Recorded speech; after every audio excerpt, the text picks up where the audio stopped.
Previously on the Project Umbrella podcast. But I haven't a fucking clue. What is fucking going on? Fucking hell, this is complicated. Oh, Operation Raccoon City? Fuck that. Mike! This is the Queen Zenobia! You know, when you're playing some fancy game with like Barrow and Yoshi jumping around on bullet bills, I go, hold on, I've got to get out this beast. There's one where she's literally just in her underwear. Yeah, she's in like a thong, maybe? You said something about some face on the mansion? Yes, did you see it? No. No.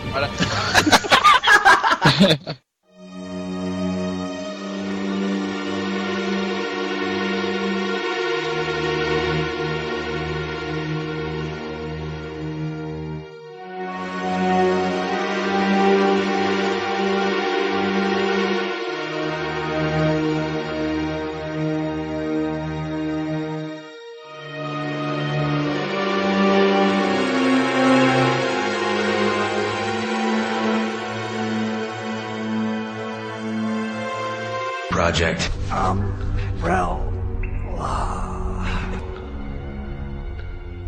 Hello and welcome to episode 3 of the Project Umbrella podcast, where our monitors know more about the other site's internal wranglings than they do, and where Jessica's sweet ass is beaten by a moderator's cinders. I'm Nick. I can't get over that. It's just weird, isn't it? I think by the time we get to the Christmas one, they'll get more and more Risque.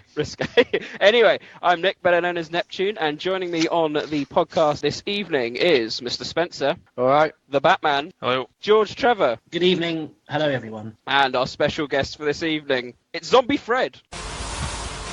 Well-known Resident Evil fan. Regular community member over at The Horror Is Alive. With over 1,700 posts. But only 44 posts on the Project Umbrella forums.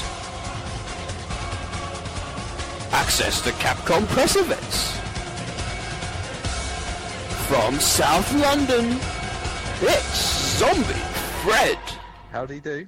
Income tax, no VAT, no money back, no guarantee. Black or white, rich or poor, with cut prices and a straw.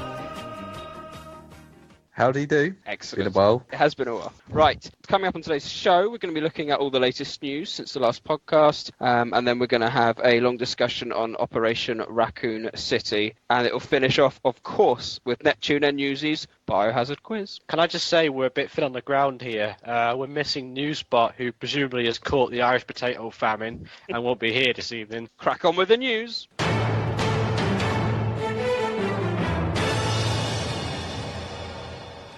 First bit of news is Operation Raccoon City has debuted at number 2 in the UK charts, somewhat amazingly, only behind FIFA Street, which is bound to have sold about 50 million copies. I'm sure it's probably like 5,000 units in total now in the state of this software at the shops. Poor Raccoon City.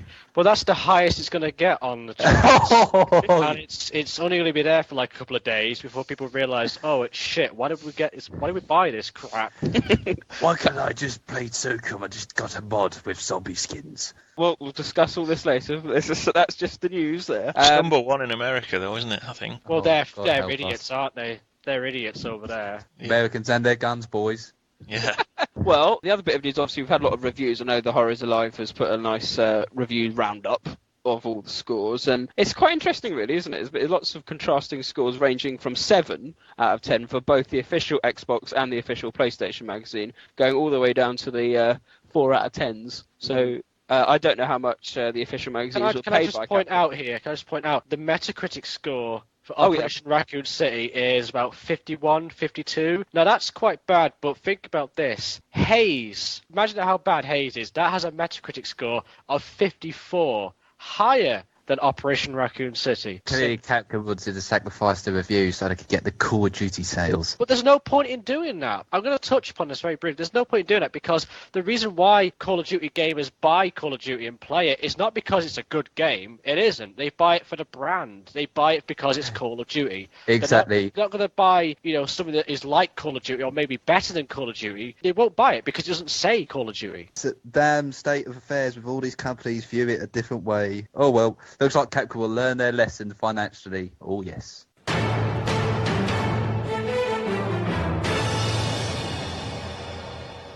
Right, in other news, we've got a new trailer for Biohazard Chronicles HD has been released, with the game due out on June the 26th, 2012 in Japan, yet to be announced for the rest of the world. Now that does interest me. I mean, I've played Umbrella Chronicles. I enjoyed it. I want to play it again. I have not played Darkside Chronicles, and I like my light gun shooters. Yeah. Plus, it'll give me enough best time use. for you to jump in then, because hopefully the frame rate issue should be sorted. And I'm interested in how good the move will be for playing this Chronicles in HD, because the Wii controller was quite, it was quite. It works. It works for Extraction. I have a copy of Dead Space Extraction because I got the limited edition of Dead Space 2, and the move works great with that 1-1 tracking. It's fun. So I imagine it will be a similar story with the Chronicles games. Darkside Chronicles is far better than Umbrella Chronicles. Definitely. But it doesn't have Sergei though, does it? So it's definitely got some of the finest tracks in the series though. But it doesn't have Sergei. It should have had Sergei.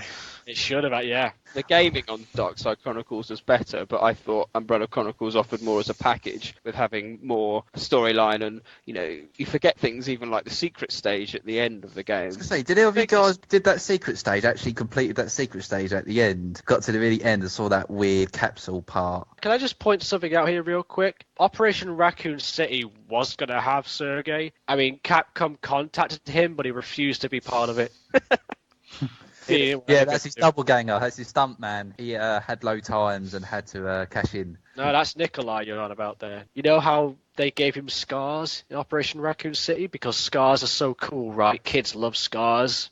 21st century, that is.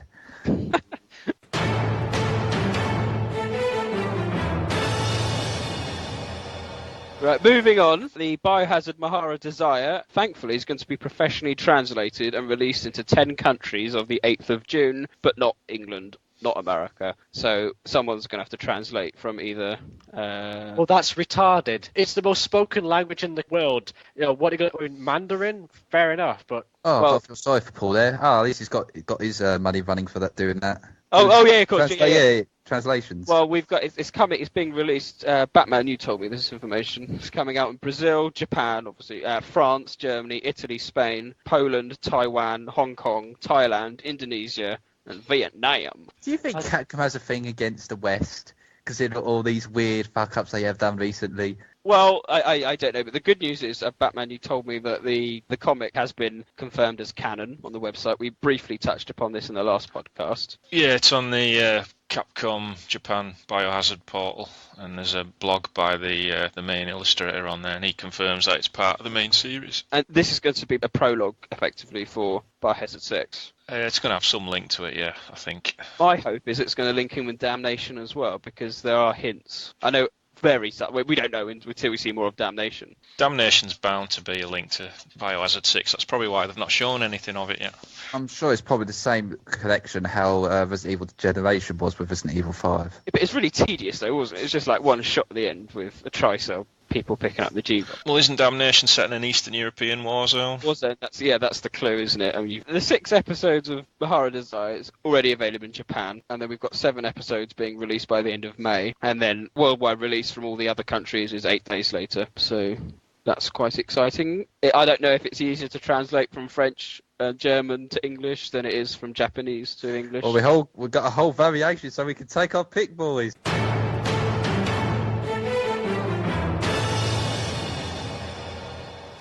Other news, Mission 1 of the Spec Ops downloadable content is available as of April the 10th. Any purchasers in UK will notice there's a big sticker on it saying... I think that's hogwash, because they market it as being, it's free DLC. It's not. It's a demo for the upcoming DLC. It's a free demo. I wonder how long that's already been made. They're just planning to wait for it to release once everyone's bought it. Well, as the first Is title. it a demo? Is that confirmed? It's the first mission. It's the first mission. So basically, it's a teaser, isn't it? It's like, here's a teaser for the rest of the DLC. It's an advertisement, basically, to buy the rest of the DLC. Oh, really? Oh, No, that'd be kind of really annoying if they actually developed all that episodic lineup where they could have just focused on fixing bugs and that with Slant 6. Well, they are, aren't they? That was the other news. Well, you think about the short development time that Operation Raccoon City has had. I mean, how long has it been? Like 2 weeks? Final bit of news is that No Hope Left, the Biohazard 6 portal, is back online as well.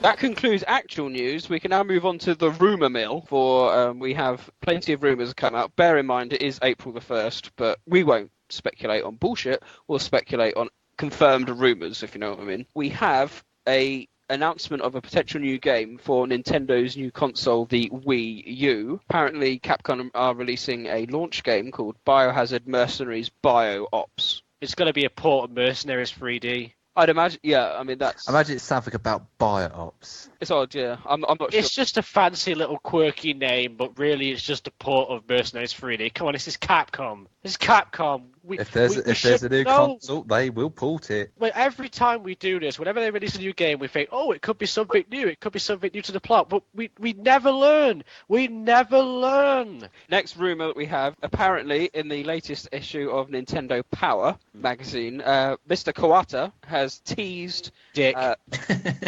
Has teased that there's going to be downloadable content for Biohazard Revelations. Surprise. This is the guy that presumed that the Americans just want mindless violence. Was this the same guy? Yes, it was actually. Yeah, he's the dick. Yeah, there's going to apparently be downloadable content with Barry Burton included. Why do they always use Barry and Rebecca as like the DLC characters? Because they've already made the character models, and if it's a quick buck, but Capcom will certainly do it. Well, Barry's just going to make sort of a late entrance at the end, isn't he? Sort of on a little cruise ship just to pick the guys up at the end. Well, he's going to be on the cruise ship eating a sandwich, I assume. Now, why couldn't we make a game? You know what people seem to do these days, right? They like to do like sort of... Actually, no, I'll start again. Operation Raccoon City is the best example. How it shows like two sides of the same fight, like the Spec Ops on one side, the Wolfpack people on the other. I was thinking, why not do the same thing for Revelations? You play as, Jill, the BSAA and all that shit, but on the other side of the coin, you play as the Ooze, and you sort of stagger around the ship. You sort of move about the ship, sort of knocking into things, and you got to try and get people, and then you go into your day job serving food. Because I went to that, didn't I, on the last podcast? John, just because you missed out on talking about your beloved Queen Zenobia last time, doesn't mean you have to drag it into this one. Well, no, I've got to make up for last time. Anyway, other rumours going around are that, Biohazard 6, Steve Burnside. There's talk on Internet Movie Database that the voice actors from Dark Side Chronicles is back involved. I mean, take it with a pinch of salt. I don't know. There's certainly someone actually on the Horrors Live posted a picture of the creature that kind of chases around this Alex Wesker character. Does look a bit like Steve. Oh, this is where the crazy theories start to begin now. First it was the blonde-haired girl. Now it's the creature is going to be Steve because of the hair. But again... No, I was just going to say, didn't Wesker take Steve home to play around with his body? Yeah. I'll just go with what I was saying because that's just weird. Again, we don't learn. Every time we see a new blonde character, like Ashley in RE4, we're like, oh, it's Yara, it's got to be Yara. It's never this, and we never learn. We never learn, and Capcom keep doing it because they know we never learn. Yeah, it'll be a new character. And the final bit of tidbit is that the Cap Bomb magazine will have a new Biohazard 6 information coming out, along with a 100-minute DVD containing a developer interview of the game. Something to look forward to there. That's pretty good. I remember the Famitsu interview. That was quite good back in the day, doing Resident Evil 5's development. And that concludes gaming news.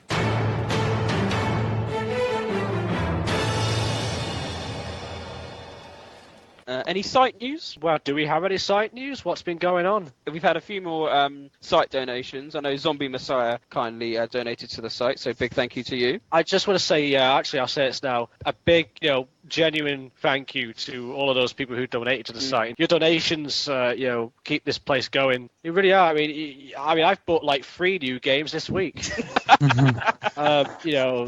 maybe we should start a project. Keep the funds coming in, and I'll keep playing the games. Stay classy.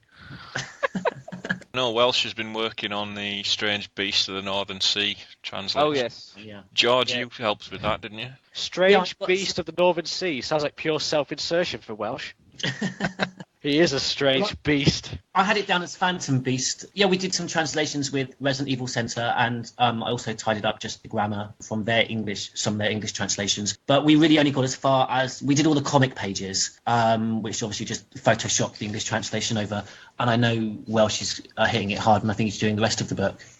But the reason this is interesting is because it was written by Flagship, wasn't it? Who were the main writers of the series up until Sugimura's death in 2005. Yeah. Well, from what I was aware, it was of the novels that we have, it's the only one that had that kind of authenticity over it. I think the other one is Rose. Is it To the Rose Blank? And they're just fan-written books. Then they're bollocks. Because I think initially we kind of thought that this one was on the same level as those ones, but no, you're right, it is Flagship. I'm guessing though, any one type of mistake in it or an information that's been retconned, then it's going to have to be considered non-canon. Yeah, I would have thought. Have you seen the picture of the main guy though? Look, he is Ark Thompson from Gun Survivor. Yeah. And the blonde girl is Sherry, obviously. Obviously. Oh yeah, obviously. I thought it was Billy Cohen. You thought the blonde girl was Billy Cohen? Yeah, well, I was kind of hoping for another, transsexual, transgender character. Morpheus wasn't enough for me. Right, let's not talk about your personal sexual desires here. Was Morpheus actually transgender? Because did he grow his breasts pre or post infection? We'll never know. No, it's pre. He had he had a sex change, didn't he? He had a sex change going. Okay. But did he have these knackers cut off? If you go onto the website and look, there's a diagram, isn't there? There's a diagram that Tim did. Yeah. What is it like a diagram of his vasectomy when he got his jaffers cut off? Right, that does in fact conclude the news. So we now move on to Operation Raccoon City. Alpha Leader, we're in position. Copy. Stand by.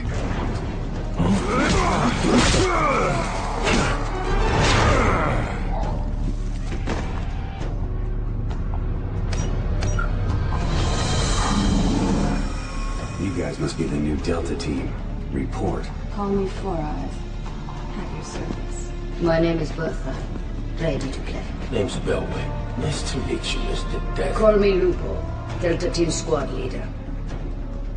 Command, I've rendezvoused with Delta Team. Understood. Now find Birkin and secure those samples. Failure is not an option. You heard him. Let's move.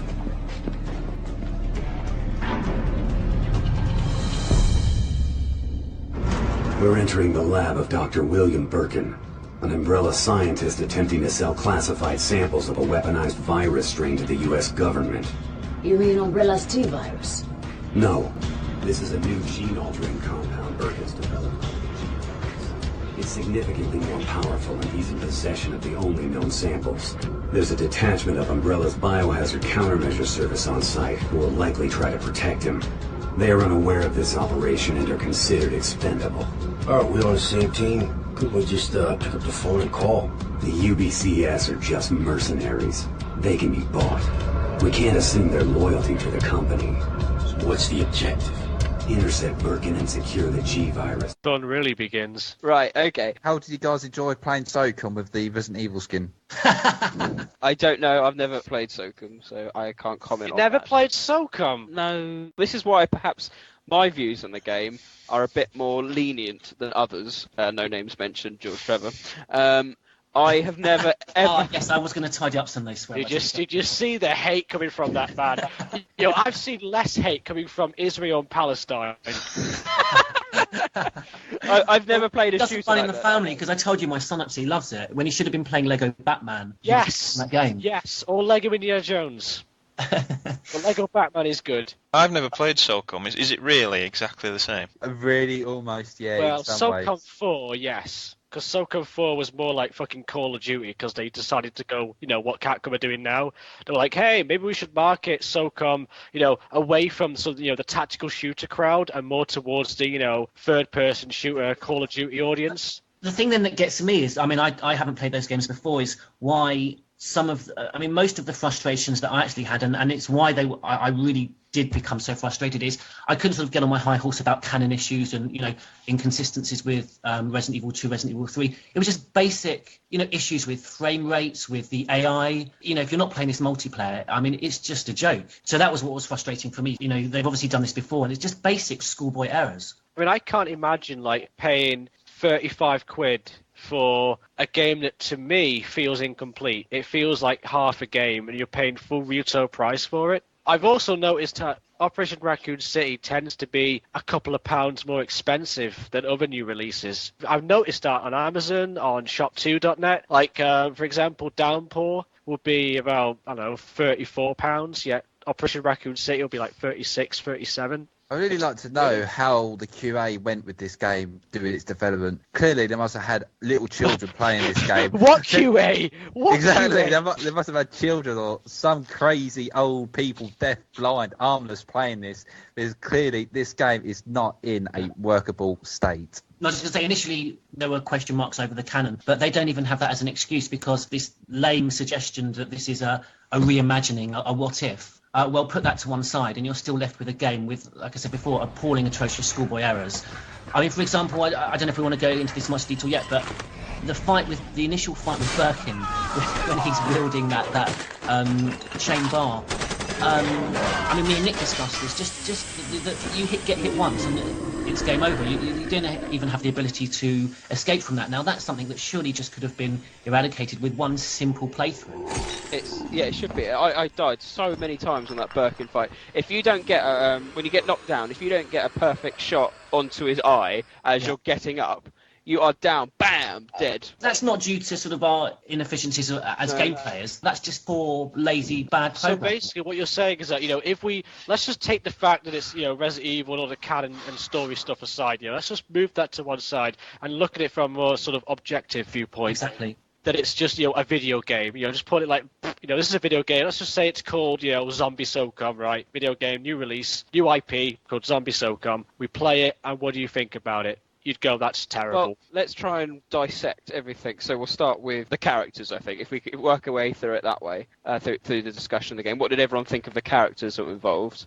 I actually like the characters of the Spec Ops. The first trailer that we got, or certainly the first ones that I saw, where Leon's being chased through the streets. I was hopeful for this game, and they seemed like interesting characters and a take that we hadn't seen before. So initially, I was quite happy with what I was seeing. Can I just say another thing here? This is the same problem that I noticed with Mass Effect 3, is the fact that I think what they've done is they've spent more time, money and effort on the marketing and the trailers as opposed to the game itself. So that when the trailers come out, it's like, oh, it looks amazing. It's probably, awesome. It's all in the selling. It's all in the packaging. It's like, say, you buy a ready meal. It might be shit, but the packaging makes it look nice. It's all great. Oh, it's all shiny, nice packaging. That's what games are now. It all goes into marketing, all goes into trailers, all goes into packaging. But like Mass Effect, the game itself was just so underwhelming. But they made it look as though it was the second coming. I think the biggest disappointment I was really looking forward to about Operation Raccoon City was the whole see it through Umbrella's perspective. But all at the end, it was all down to stereotypical characters. You got your Mr. Heavy, you got the blonde tar, you got the Mr. Futuristic Matrix Man. It was really disappointing to actually see the final stages where they ain't really got much personality, and it's all down to it's just I'd agree with that, definitely. That way's pretty awesome, though. There's just cheap shots as well, isn't it? Like Vector being trained by Hunk, and it's never really elaborated on in the games. Millions. They put these in as facts, but with no sort of conviction behind them. Yeah. No weight behind him. It's just like, oh yeah, he did this. It's like fan fiction. It's like, oh yeah, Batman could shit diamonds. Where's your evidence? What? Where's his? Batman can do anything. Yes, I can. No, but it's like, you know what I mean? It's sort of like there's no sort of weight behind it. There's no sort of evidence there to support it. It's just like forced in there, shoehorned in. It's like, hey, let's associate this character with a popular character so that the awesomeness of the popular character will rub off onto the shitty character and make him look cool. I love how they featured some movie universe elements into the game, especially with Nemesis. Oh, fuck. But it's like they give you all these character biographies for the USS Wolfpack team, but it's not followed up in the game. Like the leader, Lupo, they call her Wolf Mother because she looks after her team, and you know they're all dead protective of her. But that's not conveyed in the game at all. Well, she clearly does it in single player with her AI. Fucking hell, I'd rather call her Chicken. Is it actually? That's a good point because I'm playing it through Bertha because I'm sure I read somewhere that she's a character. What's her voice like? Because she sounds like she's got like throat cancer. If you resurrect one of your characters playing on campaign, she says something like "Bertha will always save you," something like that. I actually face palmed when I heard Bertha just go, "Name is Bertha, ready to play," and I was like, "Oh." Is there actually any difference though playing through it? I mean, do they all have special abilities or anything? There's little kind of class-based styles and probably a few different lines, and that's it. Really, to be fair, I wouldn't be surprised if they really, invested some time in making each character really unique against each other. So you mentioned, I've not completed the game, but John mentions various things and insights that are then not alluded to. For example, I noticed Hunk mentioned, is it to Vector, nice to see you again. But the actual game doesn't allow for anything to be alluded to because it's just simply so one-dimensional. It's just consistent, gunfire, looking for more ammo, taking out the enemies. There's another game that's like that. It's called Call of Duty. I think the best thing to say, this game really, doing its development, wasn't really aimed or catered to the long fans. It was more catered to the casual crowd, like, just pay attention. Here's your 5-minute story. Just play the game, have fun. There's a lot of inconsistencies or stuff you thought, if they really catered or cared. Yeah, exactly. You thought they would actually care more about, or actually, if they wanted to bring things out. If they wanted to bring more action to the game, I mean, as the elusive man knows, Mass Effect, I mean, that's a game, I was very much into survival horror, slow-paced thinking games. I've picked up Mass Effect. There's extreme action. It's all about guns. It's all about weaponry. But there's a whole story behind that. It's not just one-dimensional, constant battle. Without thinking through any tactics or without developing any characters. And they could have been that title there.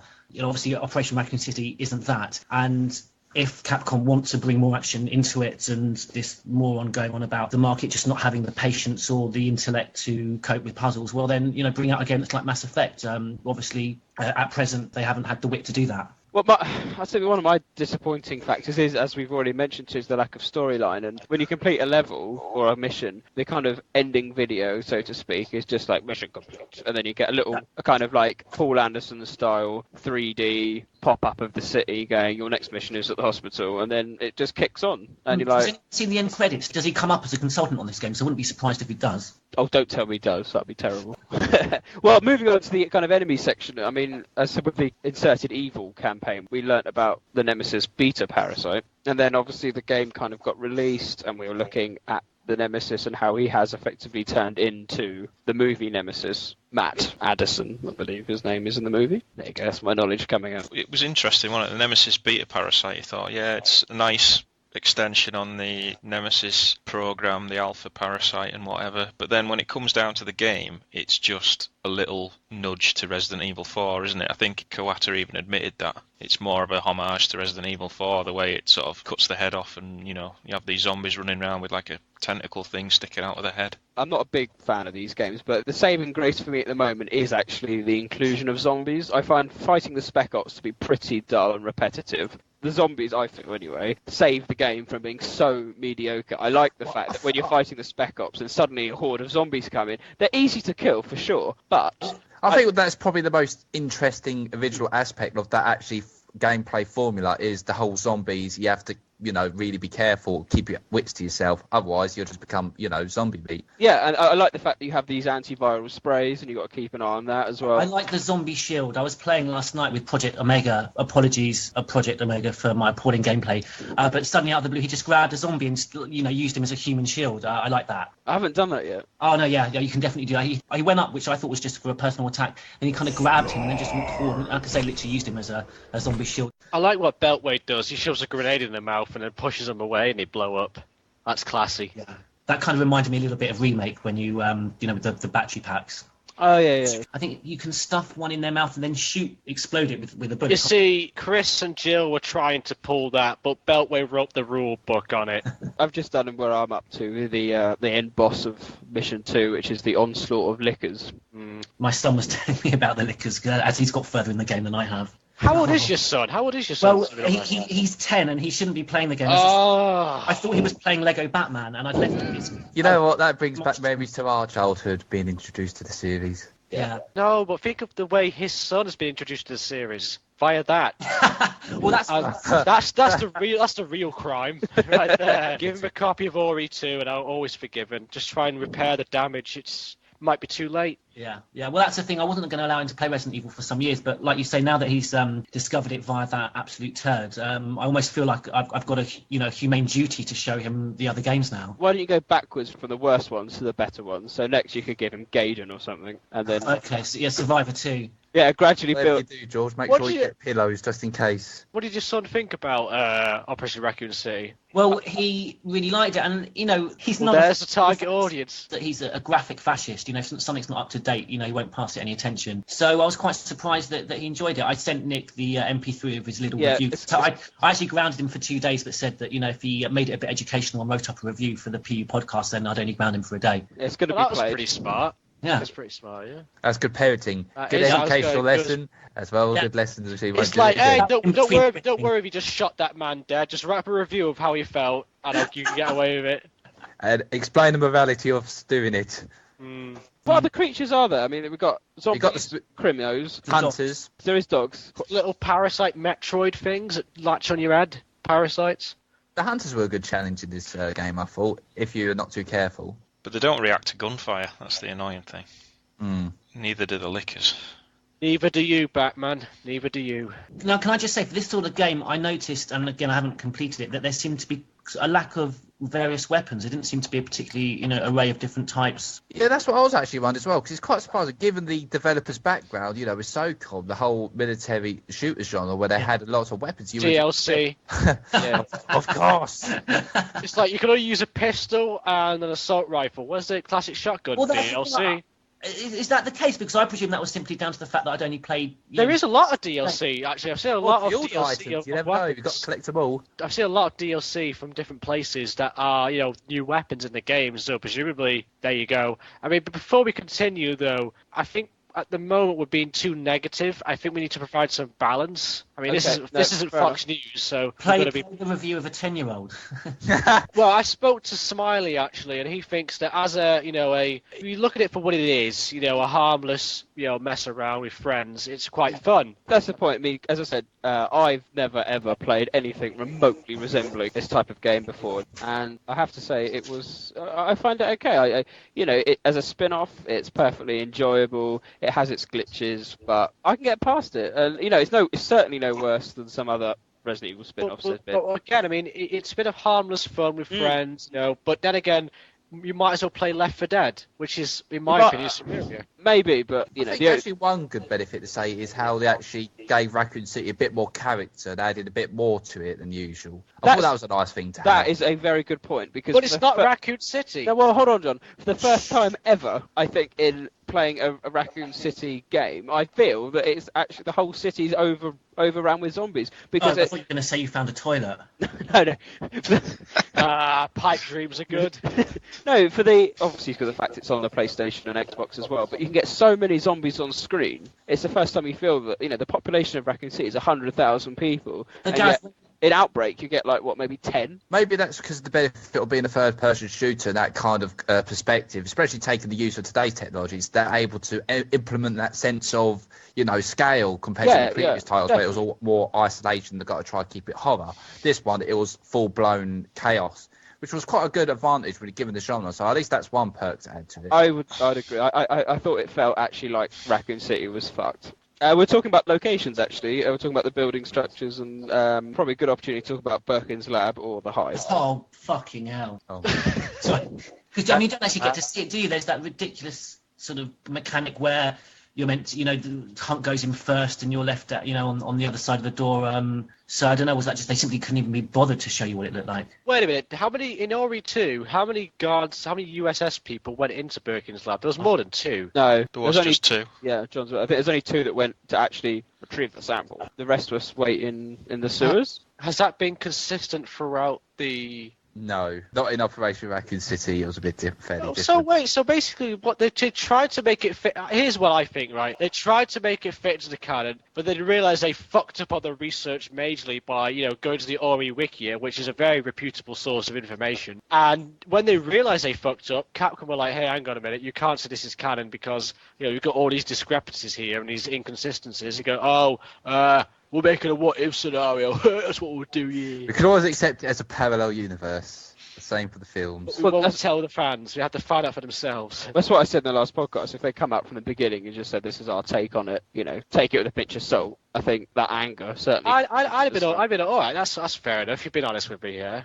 Exactly. But I like the way you have to infiltrate the hive and go through all these levels past all these UBCS guards and whatnot, and then you've got one of Hunk's mates is just handily waiting outside Birkin's lab for you. How did he get there? I know. Magic. DLC mission.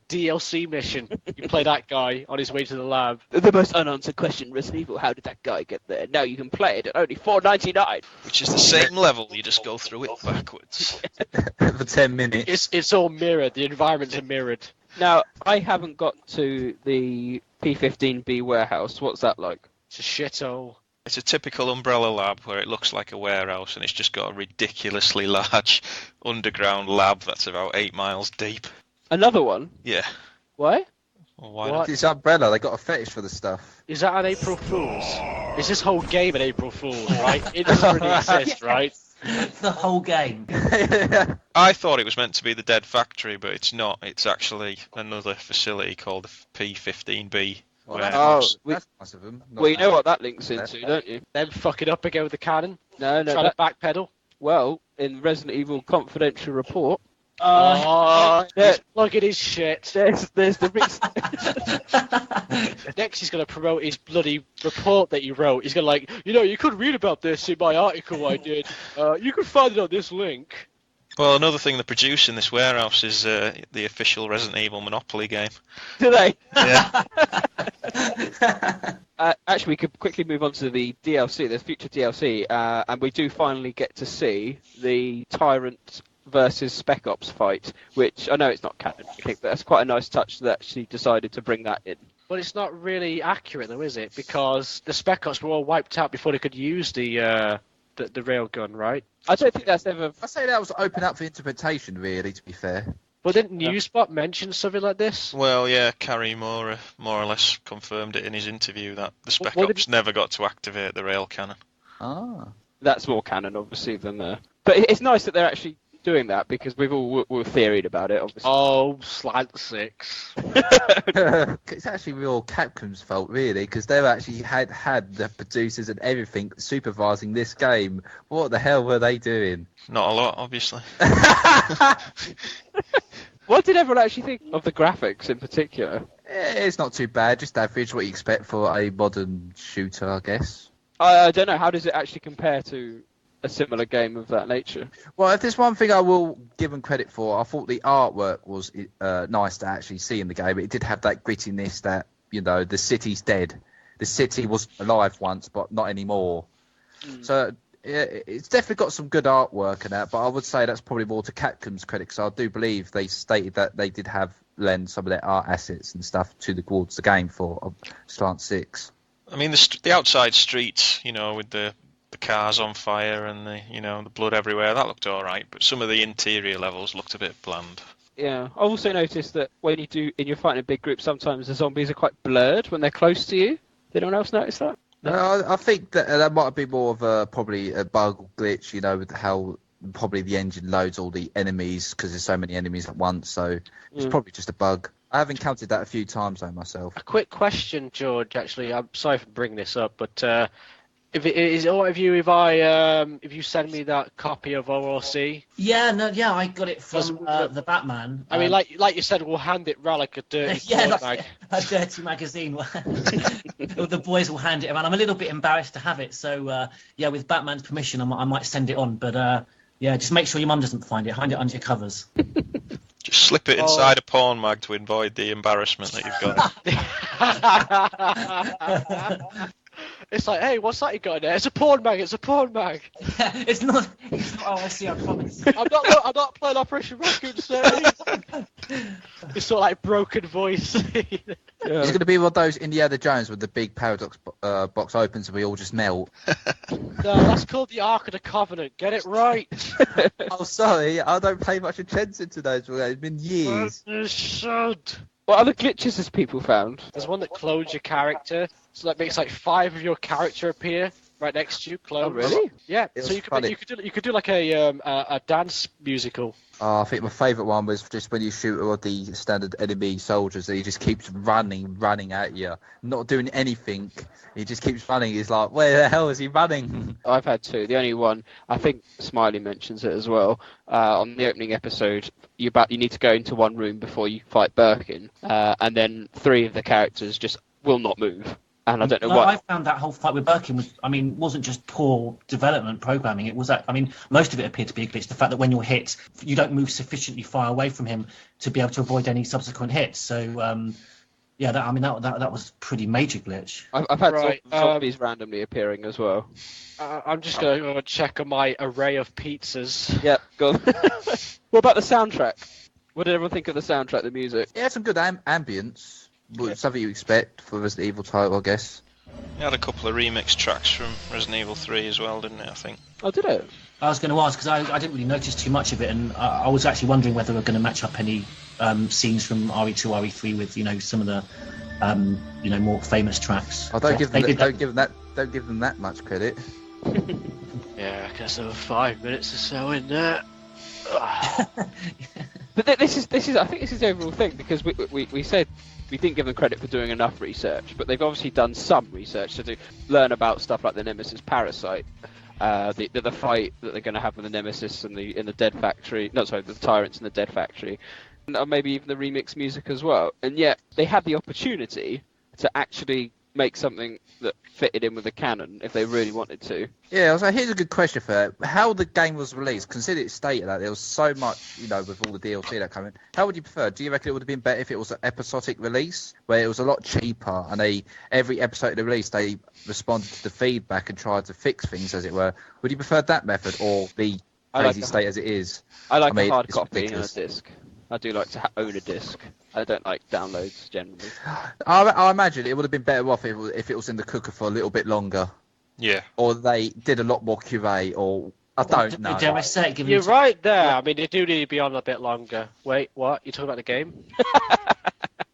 I think the things that threw people is, obviously, they never came out and said it was non-canon, which is what they should have done right at the very start, because by playing the game, it's obvious it was never meant to be canon. There's no possible way it can fit. And secondly, I think what threw a lot of people, including me, was the detail they put into the inserted evil campaign. Because some of them files, I mean, there's some mistakes in a few of them, but a lot of them are really good, really detailed, and you just thought, well, if the marketing material's like this, what the in-game content going to be? They clearly focused more on the marketing, especially with the CGI trailer being based on the popular graphics companies. Clearly, they focused more on the resources in that than the game itself, which is kind of sad. But if they'd released a demo, perhaps like just before Christmas, maybe the opening episode or something, maybe up to where you meet Birkin, you'd know straight away, as Batman said, that it's not supposed to be canon. I was just going to ask, Softcom players would know this. I mean, how much were we onto a loser from the fact that this was given to Slant 6 in the first place? I mean, is it just a question of this game should really have been given to a more competent third-party developer if Capcom, like Zipper? Well, I think the benefits was... I think so. Yeah, they're shutting down. That is tragic. Yes, rest in peace, Super Interactive. So come to good days. Anyhow, I will say I think it was more about development cost. I reckon they were it would have been cheap to make this game. I know that Blue Castle Games actually gave a reference to the games company because they actually they're linked to each other in some ways. I think more staff knows other staff, and I think they were just free at the time. And considering Capcom wanted to get the Call of Duty sales, and they saw they were a military shooter company, they thought that would be the perfect fit. But it just goes to show, hopefully, Capcom, if this game bombs, I'm sure it's going to bomb. Can I just say, sorry to interrupt you, Gareth, but what kind of world do we live in where Zipper Interactive gets shut down, a talented developer, whereas talentless hacks like Slant 6 are still alive and well and still selling us shit? That'll be the third party and first party unfortunate scenario, especially with development costs compared to previous generation. But it doesn't bode well. There's been 2 games outsourced by Capcom now. At the end of the day, I think from this, Capcom should take a big lesson from this and saying... Well, they won't. You know why they won't? Because they did it last time. Right? Well, they clearly, did it with Bionic Commando, right, and Dark Void, which were 2 new, old franchises, but revived, right? They outsourced both of them to Western developers. I think Grin did Bionic Commando, and I don't know who did Dark Void. Bionic Commando Rearmed was amazing. Rearmed was good, but the 3D remake was awful, right? And you think, okay, well, Capcom said we're going to learn from that. We're going to, focus on doing it themselves rather than outsourcing it. So what they do, they take 2 of their biggest franchises, Devil May Cry and Resident Evil, their flagship series, and they outsource 2 games in those series to Western developers. So they have not learned. They will never learn. What I was going to say, the more I think the lesson is you can't rely on your most valuable IPs to expect people will go blindly to buy anything from it. Clearly, the sales and expectations and the bad fan response and critical response hopefully will make Capcom think twice next time. Well, that's the thing. It's all well and good IGN or GameSpot giving it 4 out of 10, but what are the actual sales going to be? Because I reckon the sales aren't going to be high. In Europe and Japan, I don't think it's going to be high, but I don't know about America with their tastes. But Revelations hasn't sold particularly well. But yeah, which is unfortunate. Because I thought Revelations was probably the best thing to come out of the series in a long time. Fantastic. The atmosphere, everything about it was the same quality as you expect from remake of Resident Evil 2. That was absolutely perfect. I absolutely agree with that. It's just a shame where they thought, you know what, let's try it, get the Call of Duty sales, forget about the fan base that helped make the series a success as it is, and we get this piece of shit. They might as well just hired a few people and made a bloody source mod from Left 4 Dead. It would have been better. Play Left 4 Dead. There's more modifications you can do until the PC version comes out, and it's just a better game because Gabe Newell.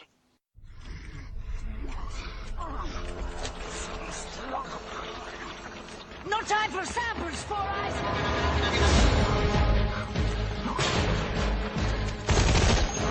Go! That way! Cut them off! On it, Lupo. Spectre, take them out!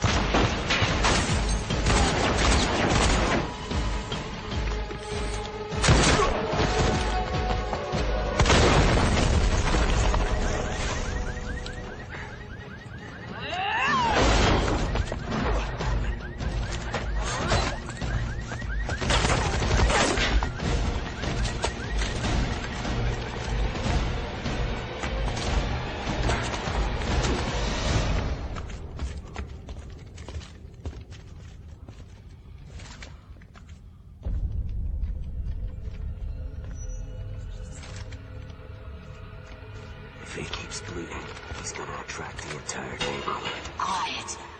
I hear him.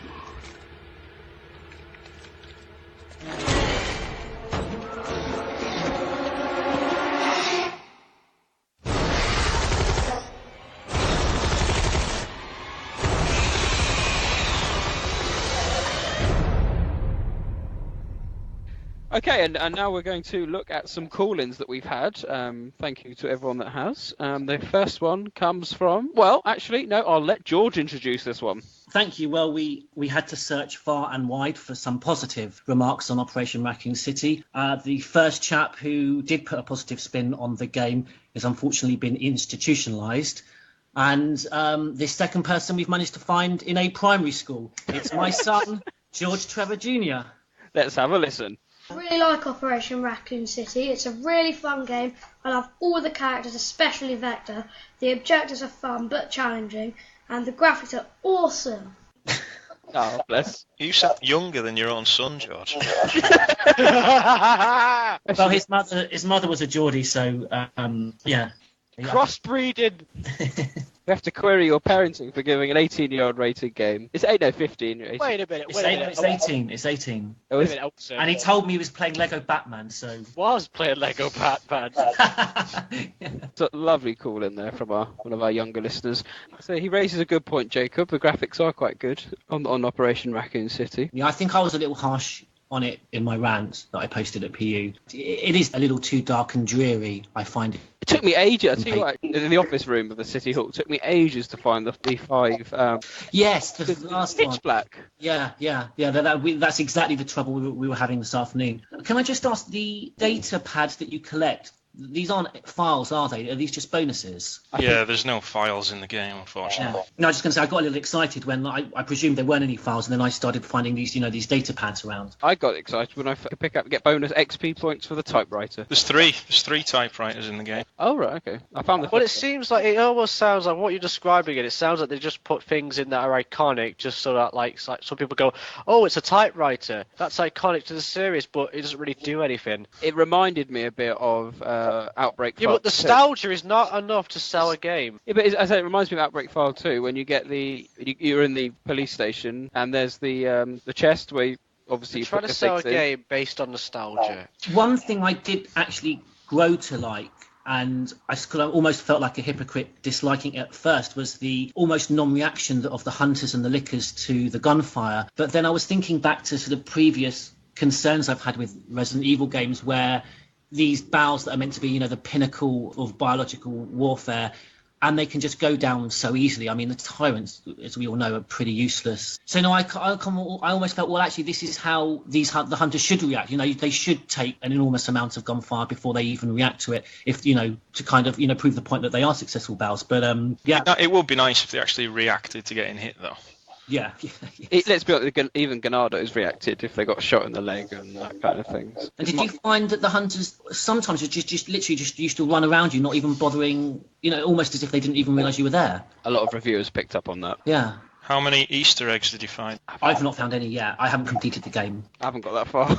There's some nice ones dotted around. In City Hall, there's some portraits of Arthur Ashford, the ginger-haired one. Oh, yeah. There's some portraits of him in some of the offices. And in the hospital, on the magazine rack, there's a book called Stairway to the Sun, A History of the Progenitor Virus. See, those little things like that are nice, aren't they? And it just makes you think, oh my God, what, if they can get that, if they can do that. But it's meaningless. It's just in there to lure people like you in and thinking, oh, it's some kind of cool file. No, it's not. It's a lie. It's a deception to lure you in. It's nothing. Worked. It does work, yeah. It's like, hey, there's a book here. It says a Progenitor of the Sun. You open it, the pages are empty. Well, just think, if Wesker went for a checkup in the general hospital and he saw that magazine on the rack, RE5 need never have happened. We can add it to the Land of Birch for canon. George, expand upon the person that went insane after promoting. Well, yeah, the game. Is it Matteo 10? Is that the chap's name? I mean, doesn't that sort of add to our, side of the argument that the game is shit? We had somebody who promoted the game, so it was good,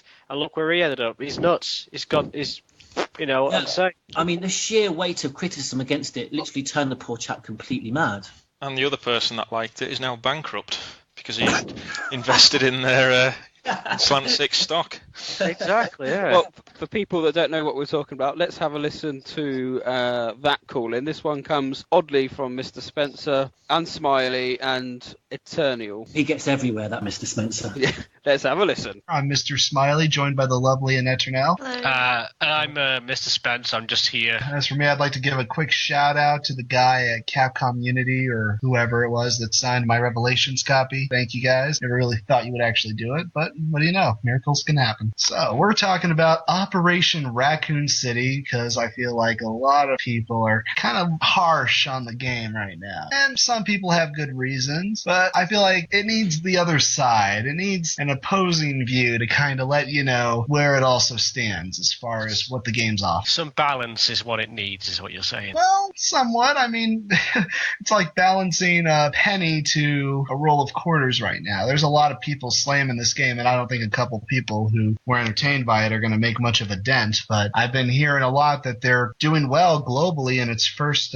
week or two, so we'll see where it picks up from there. So what you're saying, while is that, not necessarily a great game or a good game, it's not, the worst game ever made. Depends on who's saying that. I was entertained by it, but my expectations were reasonable. So if you go in with low expectations, you won't be disappointed, more or less. Not low expectations, reasonable, I said. I never said my expectations were low. I said they were reasonable. If you go in and you're expecting a multiplayer game with, then that's the sort of thing you'll experience. I mean, they didn't market it as anything different. Well, help me understand here, right? I mean, you like this game as a multiplayer experience. It is what it is, right? And that's fair enough. But why should I play Operation Raccoon City when I can get a much better co-op experience with Left 4 Dead? Okay, well, you've already played through the first 2 Left 4 Dead games, right? And I still play through them. They're still fun. You can download maps, you can download mods, you can play through all sorts. Like the other day, I was playing with friends on a Silent Hill map, like in a Silent Hill campaign with 4 friends from The Horror is Alive, and it was great fun. So you're talking about a modded map, or are these official maps? There's modded ones, there's a few official ones. Okay. I mean, you could do all that, but you can't do it with Operation Raccoon City. Well, not until the PC version. The PC version comes out and they start modding some maps on the PC version, but either way, if you're looking for a different experience, because that's like saying, why would I want to play Silent Hill Downpour when I got Silent Hill 2 and 3? I mean, you get a lot of fun out of those games. There's a lot of replay value, but if you're looking for a new experience and you're still a fan of some like horror genre, then you'd like to check out something new. But this isn't a horror game by any means. This is using horror elements, but it's more of an action experience. Well, let's take this down a different direction here, actually. You're someone who dislikes the movies, right? Right. Yet Operation Raccoon City borrows a lot of elements more from the movies than the actual game series. It borrows some stylization, but we don't have like superpowered people dodging through lasers. Yeah. But we have people hitting lickers in the face, melee. It's interesting you bring it up because let's just take a few steps back. 4 was the one that started the original trend of referencing the movies. Umbrella Chronicles added the Red Queen and the laser hallway again. 5 has just a lot of action in that too, including stabbing lickers in the heart. And Operation Raccoon City continues down the action trend, but the only difference between that and Resident Evil 4 and 5 is this game has always been, from the beginning, an action game. Well, okay, fair enough. Okay, but let's look at it from another direction, another angle, right? What about looking at the game from a purely technical perspective? That's where I would agree with those people that have negative comments, and this is something that's happening more with the game industry lately than ever. Sure, Slant 6 has gotten a lot of flack for the SOCOM games too, and in Operation Raccoon City, yes, there's a lot of bugs. When Neternel and I played a co-op campaign, very first mission, we encountered a game-breaking bug, right? Yes, we couldn't get into the door to start the chase sequence, the Birkin, and we ended up having to kill ourselves repeatedly through the wall of steam. Because he had to progress. Birkin had to progress to the next area for us to go through the door, and he wouldn't move. He was locked in place, and no matter how much we shot at him, he wouldn't budge or do anything, and basically killed ourselves twice before it loaded up, and he moved on, and we progressed. And there's a few other instances, but that was the worst offender in my opinion, and that was only that one occurrence. I mean, there's been a few bugs, but none that have caused us to have to kill ourselves and restart. I think what a lot of the criticism from fans in particular stems from the fact that it's a Resident Evil game, and therefore there's probably the canon or the story or anything like that, and that's fair enough. That's just a difference of opinion. But I think what they should think about is forget about it being a Resident Evil game. Let's just think of it as a video game, a product, and how it performs technically, any bugs or glitches or problems, or how the gameplay feels. Its gameplay's, the crux of it, really.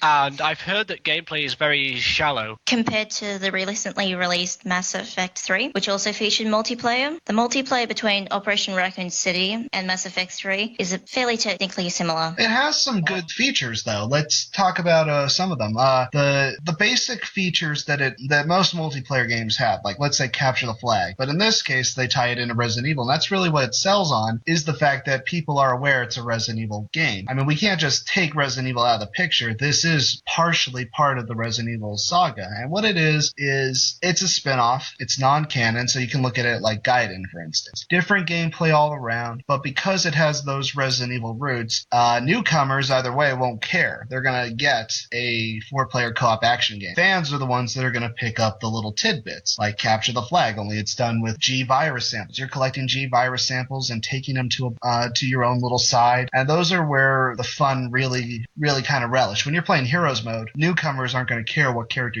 they play as. Fans are going to try to jump for their favorites, like Ada Wong, Nikolai, Jill Valentine, Hunk, any of them. But I just want to make it clear now, whilst we're at this juncture, that I haven't played Operation Raccoon City, so any opinion that I may have is invalid at this point. It's more like I'm trying to tell you why you should pick up a copy, and I'm sure you will eventually, but you're into Left 4 Dead, and Left 4 Dead's a good game. I played it. I enjoyed it. I mean, that's the thing. That's a good way to look at it. I mean, like you said, you try and convince me, to invest money in buying this game. Right. And let's just say you're Slant 6. You are Slant 6. Sell me the game. Okay.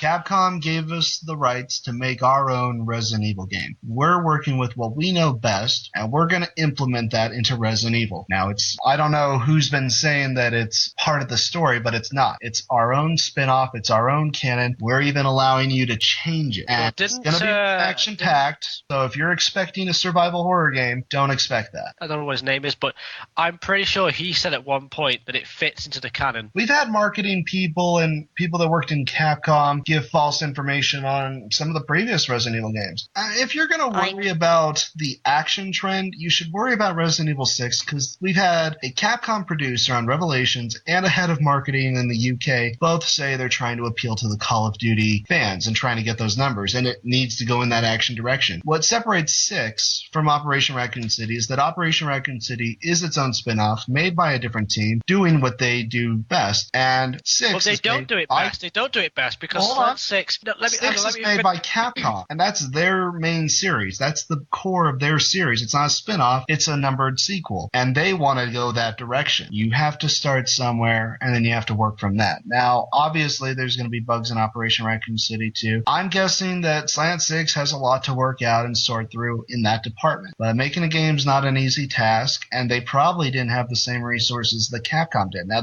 does that excuse the game from having bugs? No. But it does kind of point in a direction that if they did have the proper resources, if they did have the number of people working on it, and with Capcom giving them these rights, I mean, you got to think, what did Capcom see in them to make them want this kind of product? If they wanted to just make another action game, they're already doing that with 6. What did they want out of this group? I think they got what they wanted, which was that they had a spin-off that attracted a lot of action gamers, and it just happened to be another Resident Evil title. They want to attract the Western market because they think that's where most of the profit will be. What better way than to get a development team from the West to work on a title like this? But you can see where I'm coming from, though, right? I mean, it's like if I have why should I bother paying full retail price for a game where I could get a much better experience playing Left 4 Dead? Well, you also have to remember that a lot of the enemy designs out of Resident Evil also inspired the enemy designs in Left 4 Dead. That's true. With Operation Raccoon City, you are actually getting the proper enemies. So you're getting to fight hunters, zombies, crimson heads, and all that sort of stuff. Who I'd rather see developing a title like that. I'd rather an external team handle something like Operation Raccoon City, because Capcom's view of action is the 4 mechanics which they reused in 5. Let's talk about the campaign for a second, because we've talked about the multiplayer modes. I mean, the G-Virus samples are my favorites. The hero modes are great just as well. There's the Biohazard ones. There's all of the little extra modes. But the campaign is what a lot of people are really disappointed on, because, for one thing, the time length for a main campaign is very short. How many hours did we beat the campaign the first run through? Wanna know? I think it only took like a couple hours. Just like, what, 3, 4? I think like 2.5 or 3 or something. Well, yeah, it was like basically, if we factored into it about,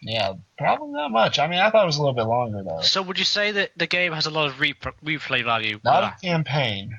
Even with the 2 endings, you can just go back to the last chapter and play again just to get the second ending like we did. I will say, though, that even though the campaign is short, I did find it sweet. Short but sweet. I don't know. I look at the game and I see gameplay and I can't help but think, this product here, there's not enough game here to warrant the £35 asking price. Well, you're fighting a lot of Resident Evil characters that are well known to the fans, and even the newcomers will get a sense of what they are. You got monsters like Birkin that you're running through. You got Nemesis. You got the Tyrant, Mr. X. You got the... But the whole wolf pack feel like they're just forced in human characters that you fight like Nikolai and Leon, and Ada even. So you've got these segments that are just fun, though, because you're just interacting with. And it was nice to see enemies like the Crimson Heads or see Nikolai the Bastard again. Mm-hmm. And it says a lot when he's it says a lot when he's got those zombies all planned out for an ambush and he's sticking like explosives in their mouths and he's rigging them up to just set up the wolf pack. He is a true bastard in this game. And Leon, despite being a good guy, Leon is a hard boss to fight. You just gotta play Raccoon City, Spencer. You just gotta play it. I'll play it. I'll either rent it or I will probably get it when it's under £10 because games are expensive over here. And don't get me started. Yeah, pointless here. The fact is, you gotta play it. Play it with people. Don't play with AI because every multiplayer game that has some kind of AI partner has failed fancy gamers. Yes. Well, I'll tell you what I'll do, right? I'll wait until there's a price drop at some point, right?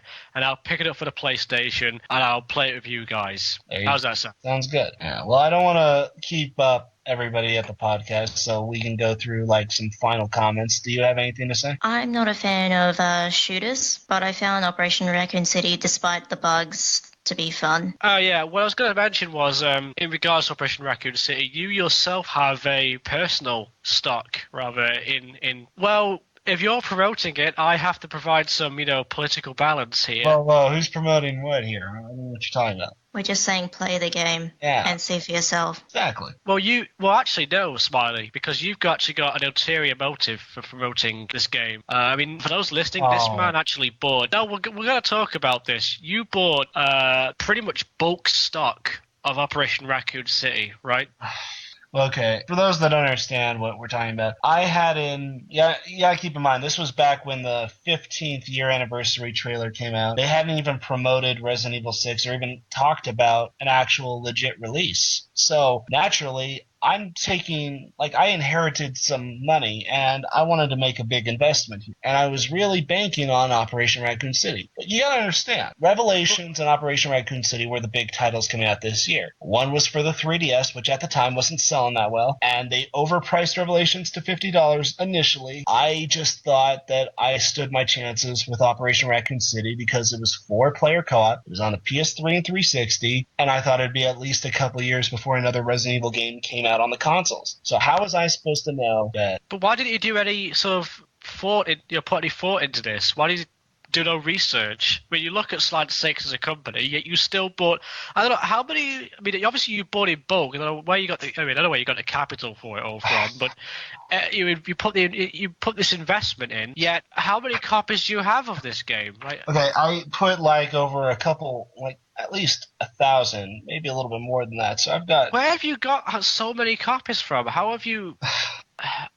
help me understand. So you've got boxes surrounding you right now full of copies of this game or something? If you think about it, I really thought we had something here. I thought that a lot of the fans would be joining in and really you didn't. Going on sites like Thea and completely slamming it and giving the bad word of mouth. And yeah, globally it's doing fine, but the problem is everybody's buying them from GameStop and all those other places where Call of Duty and other games are sold. I'm trying to reach out to the Resident Evil fans, and nobody gets. Well, what could you possibly offer, people to buy it? Have you done any promotion of this? Have you advertised that you're selling these games? I made a mistake. So how many copies did he actually buy, John? Did he tell you? Well, basically, I don't have an exact figure, but he bought in bulk. I'll say that much. He bought a lot. They were delivered in like big cardboard boxes. He says he's got these cardboard boxes full of the games in his room. That's We unbelievable. need to hook him up with Machio 10 because he'll certainly take a few copies off his hands. Well, it's ridiculous. He said that he can barely sort of move around because there's so many boxes in there, and he has to be careful how he moves because he might tip them over because they're stacked. I mean, I've only got one copy of the game, and I can't even give it away for free. Like, slotted into the collection or just gathered dust. Well, the way he looked at it was like, he thought, Revelations didn't sell well in America, and this was before we knew about Ori 6 being announced, and he thought that, hey, maybe, we get this game this year, there's not going to be another Resident Evil game for the rest of the year. So he thought, it'd be a good idea to sort of invest in this because it might get a lot of interest. Goes back to Raccoon City, and of course Ori 6 got announced, and the game reviewed poorly. The rest is history, really. So was his plan to just, as I say, buy in bulk and then flog on eBay? Yeah, he was going to be an eBay reseller. He was going to buy in bulk and resell them to people where interest was high. But obviously, because of the poor reviews and Ori 6 being announced, interest is quite low in them. Now, see, I heard something today that depressed me quite immensely, that the sales have been very, very good for Operation Raccoon City. They always were, though, weren't they? It's Resident Evil, back to Raccoon City, Umbrella Zombies. People are going to buy it no matter how shit it was. It's the same tactic Paul Anderson uses. But there's someone out there who's pretty much pissed away. I don't know why. I'll use that better word here. Sort of used up his inheritance to make a crazy investment that has not paid off. It's the first time I've bought a new game in a hell of a long time. It's just for the podcast, really, so I knew what I was talking about. So I just had an image of Del Boy with his little yellow Reliant Robin with just packed full of copies of Operation Raccoon City. He's just flogging them at the market. With a suitcase at the back of the van. Come on then, ladies and gentlemen, get your Operation Raccoon City here. What I need you to do is to get this suitcase and sell this crap down the market. We have, gentlemen, had another call-in. This one is from the Horror is Alive member Dark Moon, so let's have a listen to that one. Hello, boys and girls. This is Dark Moon, also known as John. Jon. No H. There is no H in John. You are silly people to use it. Anyway, I wanted to know if you guys thought if there's anything positive that can be taken away from Hawk. Other than, there probably won't be another one. I'm so sad. But did Slant 6 actually manage to include any decent ideas in the whole process? Anything that should be included in a future game? It's pretty obvious that as the series continues, we're going to get more and more multiplayer stuff, and if there's one thing that this game has, it's multiplayer. Not good multiplayer, glitchy multiplayer where you occasionally fall through the floor, as I understand it, but multiplayer all the same. Especially if they're busy trying to get hold of the Call of Modern Battlefield crowd, who do love their multiplayer. Flying out of jets, shooting them down with missile launchers, and stuff like that. Alright, I think that's enough from me, given that my voice sounds silly and I hate having to listen to playing it back. So goodbye, have fun, and remember, I probably know where you sleep. Oh yes. What's he on about, saying you don't spell John with an H? Yes, I don't know, I mean you do. Is he Jonathan, do you think? He's Jonathan, yeah. He's wrong, is what he is. Ook. No, you're not doing it the way he speaks. The way he does it, he does this kind of like, yes, what do you think about orc? He has a kind of orc. He's like a Bill Bailey type of guy. Orc. Anyway, Dark Moon's asked us what positives can we draw from the game, and we've briefly touched upon, we did like the graphics. Some of the flaws are perhaps a bit more forgiven. My personal anguish to the game is the fact that it is still a missed opportunity, but... Well, is it a missed opportunity? Yes. Because we're thinking that, Capcom went in with the goal of creating, what we wanted them to create, which was like an authentic, realistic sort of, proper thing. But what if their goal was just to make a quick cash-in? In which case, it is not a missed opportunity. True. They've hit it bang on the head. That's the positive we can draw. Well done. Well, I think they've proved that a squad-based shooter set in Raccoon City could work if it was handled by the right people. Yeah, because I see it as a missed opportunity from the point of view that I don't play Call of Duty.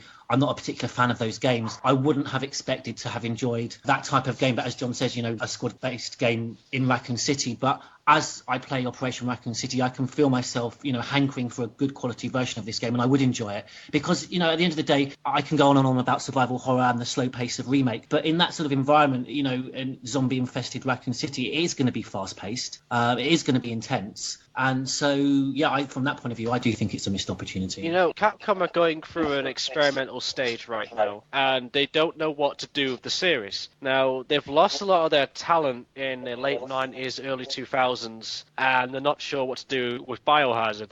Now, they could either... Well, they're kind of going through two directions here. They're going for more sort of survival horror with, like, Revelations, and then they're going for more action with Operation Raccoon City, and they're sort of weighing them up and seeing, you know, which has got the greater interest, which gets the more greater returns. And it appears, what I can tell anyway, that Operation Raccoon City, while not a critical success, is more importantly a commercial success. They're not going to listen to a bunch of hardcore nuts that we are. No. We really love Revelation. I mean, seriously, right, do you think that if someone at Capcom, obviously they care what the fans say, right? But are they really going to think, okay, well, let's say, for example, I'm the head of Capcom, right? I'm looking at my figures. I don't look at the fan base or anything like that. I don't go to forums. All I look at are figures, projections, and numbers, right? Well, let's say, for example, I've got 1,000 people on one hand who want this kind of game, and they'll pay, you know, through the nose for it, and they love, like, survival horror and the old school stuff. And that's fine. That's fine. Okay, we've got 1,000 there. On the other hand, I've got 100,000 who prefer to have action sort of things in Resident Evil and like to have shooting and all that stuff. And I also know that there's another group of people who like Call of Duty, which is a huge proportion of, you know, what I consider to be untapped potential that I've got to tap into. So I think, right, well, fuck that 1,000. You know, the needs are the many. So I'm sorry, guys, but... No, you can't blame him. Okay, we've had one more call from Vito, who, if you remember, called in last time as well. So let's take a listen to this one. This game has a lot of problems. Being the story or the gameplay itself. The amount of glitches is insane. Did they actually have testers play this shit? One funny glitch that I want to mention happened to me this week when I was playing with Ikari from Biohazard, which, by the way, is a very good player, I might add. We were on mission 5, I believe, in the part when you fight 2 T-103s. The glitch began when the first tyrant dropped down when you are trying to enter a safe house. And he just stayed there. We couldn't move, he didn't move, the camera couldn't be moved, and he was just there, chilling like a boss. We had to exit the game, of course, because apparently Slant 6 couldn't implement a fucking option to restart from the previous fucking checkpoint. Another thing I want to say, it's really apparent they wanted this game to fit in the canon, but failed. They failed very hard. The parts with Nikolai, minus the whole exploring the hospital issue, and Ada's part could have fit. In my opinion, correct me if I'm wrong, of course, and I actually enjoyed those parts. They were nice cameos, but the rest of the campaign is embarrassing, to say the least. Really, really embarrassing. I'm really surprised they managed to retain the look of the RPD, though. And that tag writer was a very nice touch. I really like that. All that being said, the multiplayer is fun when it decides to work and doesn't freeze. My god, that's annoying. I once was in a Heroes mode match, and my teammates were wiped out in the first 5 minutes of the match, maybe 3 minutes. And I had to survive over 10 minutes when meanwhile my other teammates were wiping out the remaining heroes. When the timer was running out, only Jill and I remained. I was Nikolai. And the fucking game froze. I almost broke the disc in half for that. Oh well. As I said in my previous recording, I hope Nikolai gets some new fans, so that Capcom can finally put him in a new Resident Evil game, and I hope it's a canon game this time, please. I know Mr. Spencer will agree with me here. Well guys, hasta luego. Mine's a dull answer. I would have made it absolutely identical to the events of Resident Evil 2 and 3. I think I would have focused on hunting down Ada rather than Leon and Claire. I stand by my original idea, which was to have it be a VR simulation. That would work. That would work. Which would have made more sense than what we got. It'd be interesting to take it from Wesker's point of view, because obviously there's always that suggestion that he was, that he had to work in the background, during those events. But he didn't have an active role in Raccoon City. He was more like a sort of voice behind the earpiece, really. Yeah, but I think, with Ada working for the rival company, I thought it would have made more sense for them to be hunting down her, because she's obviously behind the scenes a lot, so it wouldn't have affected Resident Evil 2 too much. And it would have been nice to fight some RPD officers rather than Spec Ops all the time. I mean, isn't the whole point of it just to be like, fight the RPD, I guess, kill that cop? Well, yeah, kill any survivors, but you don't meet any survivors in the entire game. Apart from Leon and Claire. There would be police officers left alive at that point, surely. Well, yeah, I quite like that trailer where it shows them hunting them two... Oh, Leon down, that was brilliant, yeah. Not Leon, them two riot cops. I've reached a conclusion that games nowadays tend to put more money into, marketing and trailers and making something look good, as opposed to making a good game.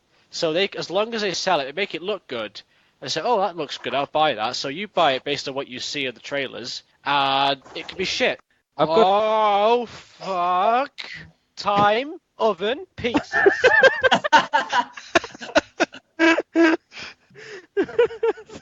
So funny. What the? The fucking kitchen is on fire. There's just smoke coming from the oven. I can't breathe.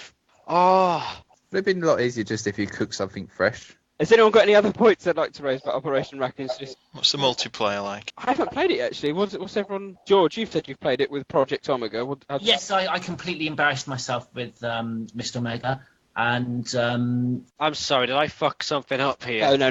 Because I just fucked my oven. No. Pizza's hotter than the sun. It's frustrating because you can almost feel a good game trying to get out. It is enjoyable to put yourself in Raccoon City, but the glitches, the poor gameplay, I mean, the Birkin fight was just one big frustration. And, I'm not a particular fan of Resident Evil 5, but, I'd much rather play that online. I noticed Chimera was playing that online the other night, and I almost, was far more tempted to turn off Operation Raccoon City and stick Resident Evil 5 in. Yeah, has no one else played it online? No, I'll try and complete it first. I had a quick go on it today, but I was very poor. I tried to go at a friend's place, and unfortunately it was a bad, really crap network. I don't know if that was the game or not, but we just couldn't really get into a game. The Heroes mode seems a bit of a con, because when you play as Leon or Jill or whoever, you're essentially just the same character as the Spec Ops and the USS, just in a different skin, literally. Oh, really? Because they haven't actually put anything. They have no uniqueness to them whatsoever. I mean, that's just so lazy, isn't it? There are other modes, though. Is there capture the flag? Yeah, you have to capture the G-virus samples or something. Oh, that was it, yeah. G-virus. So, guys, from all your impressions of that, if you could summarise Operation Raccoon City in one sentence, what would you guys say? Expanding on that, we'll give it a score as well out of 10. What everyone thought of it out of 10. Batman! Nice try. Should have been much, much better. 5 out of 10. Okay. George Trevor? 3 out of 10. It put me in a very bad mood, and I had an argument with a neighbour of mine today, and I actually put it down. I actually said to him, I wouldn't be in this mood if it hadn't been for this appalling video game that's been playing.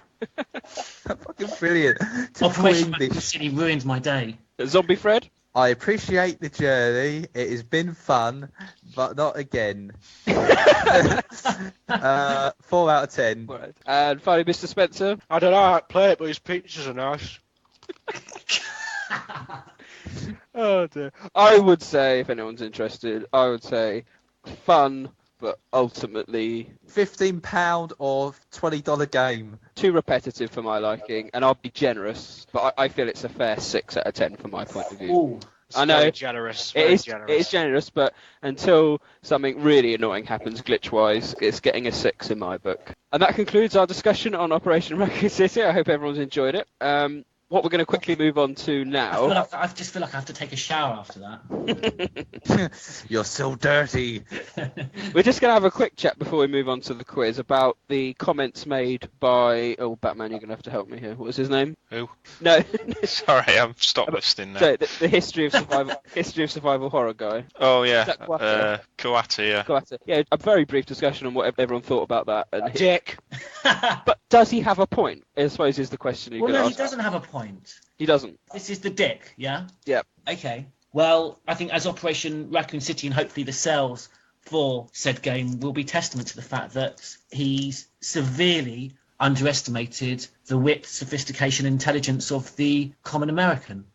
I think just out of pure coincidence, I was playing Silent Hill Homecoming, and there's a proper good puzzle, and I've never done a puzzle, and for a moment I've forgotten how rewarding completing a puzzle is. It was some silly item or something, but it was a really hard, it wasn't difficult, but a wiring up a box or something in the back of a museum, and you had to get it in the right order. It was really starting to wind me up, but the reward you got for actually finally completing it and working out why it worked the way it did was something that we've severely been missing, as of probably Resident Evil 4, really, hasn't it? Because there was never any puzzles in that. So there is that aspect. I don't understand. Why can't they just, if the survival horror market isn't big enough, then why not just lessen the budget and stop making it such a big game? I was going to say, I think Dead Space has been a good factor to show you don't need to sacrifice some elements of survival horror to make a good survival horror game, even given its isolated linear structure. I thought Dead Space is probably one of the best things to come out of the genre recently. Or look at Amnesia Dark Descent. That's got a big following on PC, and that's done very well with a sequel coming. So it's clearly a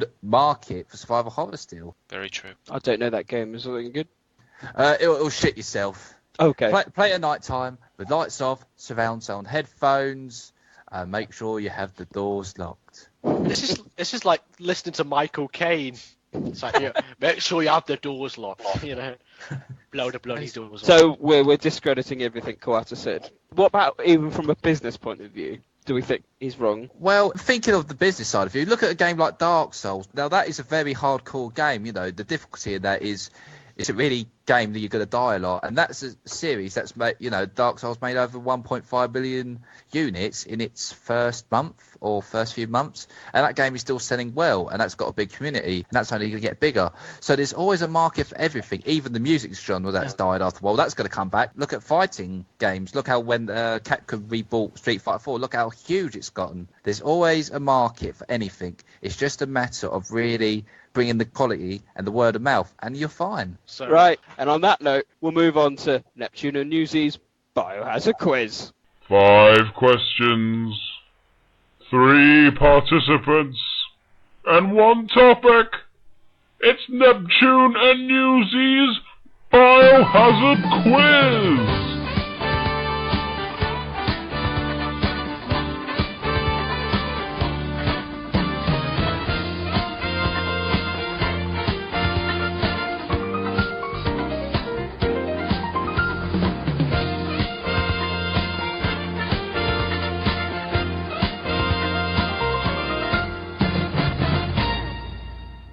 You may be aware you did very, very well on the last podcast. Yes, John, you scored an impressive 4 out of 5. But you haven't got really held your hand this week. Let me recap the scores. Batman, you are currently on 12 points. Mr. Spencer, you are on 7. George Trevor, you are on 6. Now, Delicious, exactly. Now, what I've decided to do is keep a track of all our special guest scores as well.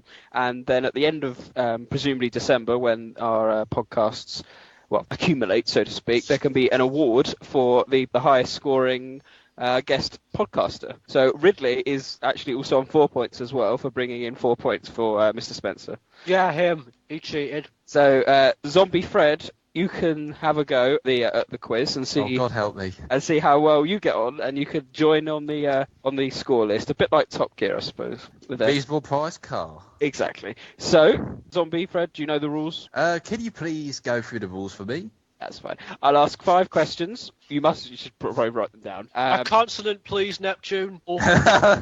Consonant. So 5 questions, and then we'll go through the answers, ask the questions again, and we'll compare answers, and then we'll see how everyone's done. And the reason why Batman and that have got more points is because they'd keep the scores going throughout the podcasts. Unfortunately, Newsbot's not here this week, so it is just Neptune's Biohazard quiz for everyone to play along. He's suffering.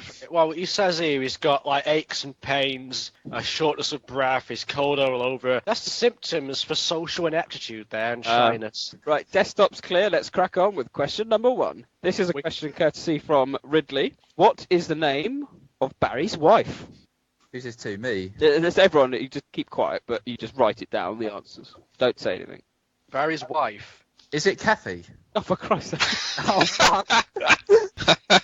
We go through the answers after I finished all 5 questions. Thanks, Gaz. Excellent. Anything for you guys? Because I'm not sure about that, because you don't find out the name of his wife through any files in the game. The epilogue, it was Evil 3, I believe. Well, there's that photograph, isn't there? No, well, there's that epilogue file of him holding two With his daughters two and his daughters. wife in the background. Right, question number 2. What viral marketing scheme is the Project Umbrella news jingle from? You guys take these quizzes Viral way marketing too far. scheme. Yep. Like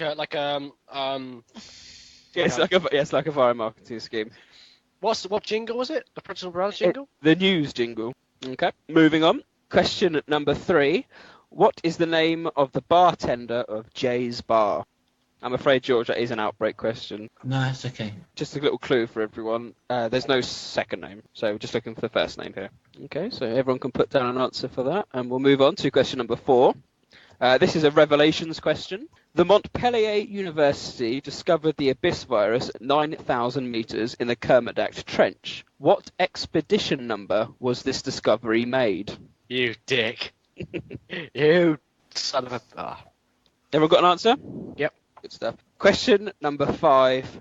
It's a timeline question. Tomorrow is the 2nd of April 2012, but what timeline event happens on the 2nd of April 1998? Now, even the Batman is going to struggle with this, surely. Does anyone want a clue? Yes, please. I need a yes, please from everyone. Wait. Yes, please. Roughly 10 years before April 88. No. What happens on the 2nd of April 1998 in the Resident Evil timeline? I can give you all a clue if everyone wants one. Do we all want a clue? I do. I ain't gonna get this. I know the answer. Oh, no way! Okay. He's cock-blocked us. I have kissed a girl, I promise. You were kissed a girl, son. Okay, no clue. So that concludes the quiz. So join us after. That bastard. Fuck. A bastard. We can have a guess then. That concludes the quiz, so we'll go through the answers. Join us after this. Where's the little girl? Claire, take Sherry. Get out of here. Leon, no! Bring that Birkin girl over here, or we'll take our time with this cop. Go! Don't hurt him! All right, we're coming! Hurry it up. Why are you doing this? For Umbrella? Money? What's in it for you, huh? And welcome back to the Project Umbrella podcast quiz. Jesus. And we'll run through the answers. So, question number 1 was what was the name of Barry's wife? What did you put, Zombie Fred? I put Kathy. Really? Who would have guessed? George Trevor, what did you put? I wasn't looking at the kid's paper next to me, but I put Kathy. Did you put You cheating son of a bitch. Mr. Spencer, what did you put? I put Kathy. You put Kathy. And the Batman, what did you put? Just out of nowhere, I got the name Kathy in my head. It's funny, that, isn't it? I just popped my head up. Well done, points for all there. Thank you, Jazz. You're welcome, guys. Anyone for the team? Question number 2 was what viral marketing scheme is the Project Umbrella podcast? That's a bit of, what do you mean a scheme? Campaign. Is that what you mean? Yeah. Is the Project Umbrella news jingle from now. Bear in mind the news jingle only made its debut in the last podcast. George Trevor. Is it the Terra Gracia report? Oh, I know what it is. Is that where you're going with Terra Gracia report? Yeah, so the music that kicks in just before the Terra Gracia report, the female journalist. Zombie Fred? I put none. Because I will never get that in a million years. Mr. Spencer, what did you put? I put the War on Horror thing for Mercenaries 3D. Okay. Batman? Is it related to Resident Evil, the jingle? Yeah. No idea. Points for Mr. Spencer! Absolutely awesome. I just started thinking about it, like, what is the news jingle? News! It is the War on Horror from Mercenaries 3D. Very well done, Mr. Spencer. Very good. And wow, and Batman didn't get an answer right. Oh, good. There you go. Sorry for that noise, but I just got an answer right that Batman didn't. I thought it was the hot pizza. That's beyond hot, mate. That's hotter than the sun. You've used that one. I'm using it again. It was that good. Question number 3 was what was the name of the bartender of Jay's bar? Batman. Will. Okay. Zombie Fred. Nothing. Mr. Spencer. Put Will.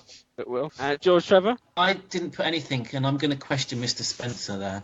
I think you should ask Mr. Spencer his next question first. Are you calling shenanigans? I'm We'll not have to call calling his bluff. shenanigans exactly, but I'm suggesting that How do you know Batman? Just got all 3 of them right so far. You get suspicious because I'm intelligent now. I'm showing intelligent. Yeah, I was just going to say suddenly out of the blue this miraculous knowledge of Resident Evil. I'm not suggesting that you're so bad. Funny thing is, right, when Nick, because I put my answers down, I typed them up onto Notepad, right? And Nick said, because I remember them then. And when Nick said the second question, right, he was going for the answers. Bob, he was going for the answers. And I just thought, I had a different answer down. And I thought, hang on, news? It was a news thing. War on horror. And I put it down. It just came to me like that. So on this question, George, you haven't put anything? No, I didn't know. No. It's points for Batman, and Mr. Spencer is, in fact, Will. Very good. Question number 4 was the question on Revelations, which was the Montpellier University discovered the abyss fish in the Kermadacta Trench. What expedition number was that? Mr. Spencer? 6. George Trevor? 6. Zombie Fred? Number 6. Batman? 4. Correct. Points for Batman. Bastard. At any point during that, did you think, is it 6, or were you absolutely sure it was the 4? I did. All 3 6s. I thought, oh shit, maybe. There you are. Load along. Well, yeah, you saw 3 6s and you will think, oh shit, no beast. And finally, question number 5 was the timeline question. What happened tomorrow, 2nd of April in 1998? It was an April Fool's Day? Zombie Fred. I'm going to say nothing. Nothing happened. Why would I ask the question? I'll tell you what happened. An uneventful day. It was April, so I imagine it was raining in Raccoon City, and Umbrella was up to their shenanigans, and shit happened. Mr. Spencer, do you know? I think something relating to Plant 42 happened. I'm not sure which, but I think they're watching something happen, and it absorbed something. Okay. Plant 42 answer. George Trevor? No, I don't know. Have a guess? Oh, I don't know. I can't think. I've got no idea. It was a month before the outbreak. No, I'm trying to think in the files of Keeper's file or someone. Okay, did the Keeper decide not to feed the dogs? Okay. Batman, what did you put?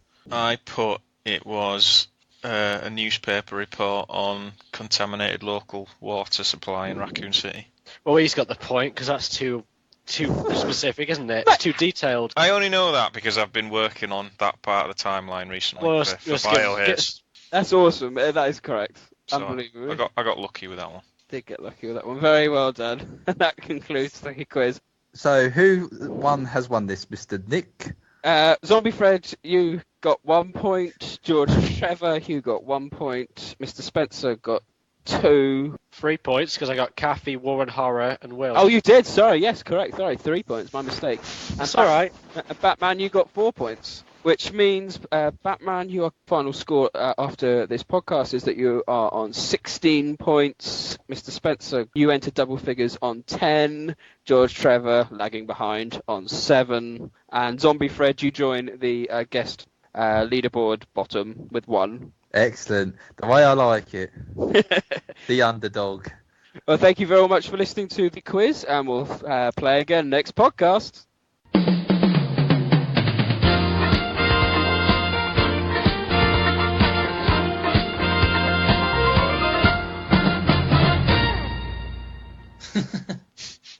That was excellent. We should do that once a week. We do try. Very well done, everyone. Thank you for playing along, Zombie Fred, with that. That was great. It's my pleasure. Right, so we can now look forward to episode 4, and I have to say I'm very excited about episode 4. Wow, what we doing? Dead Aim? Dead Aim, my friend. Oh, yeah! Yes, can I make one request for the next podcast, because I'm the host? Can you please put that Rise Shot song just for the kicks? I'm sure we can try and get it in somewhere. But yes, we are doing the Dead Aim podcast. Now, anyone who knows the podcasters personally or on the website generally will know that we do hold Dead Aim in quite high esteem. All two of our listeners out there.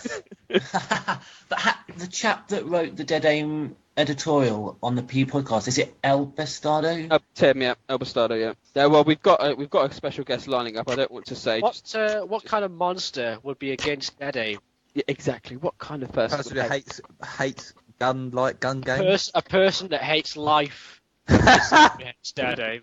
Yeah, I mean, it only kind of becomes a light gun game, sort of very quickly in the combat. When you press R1 or L1 or whatever it is, when you zoom in first person.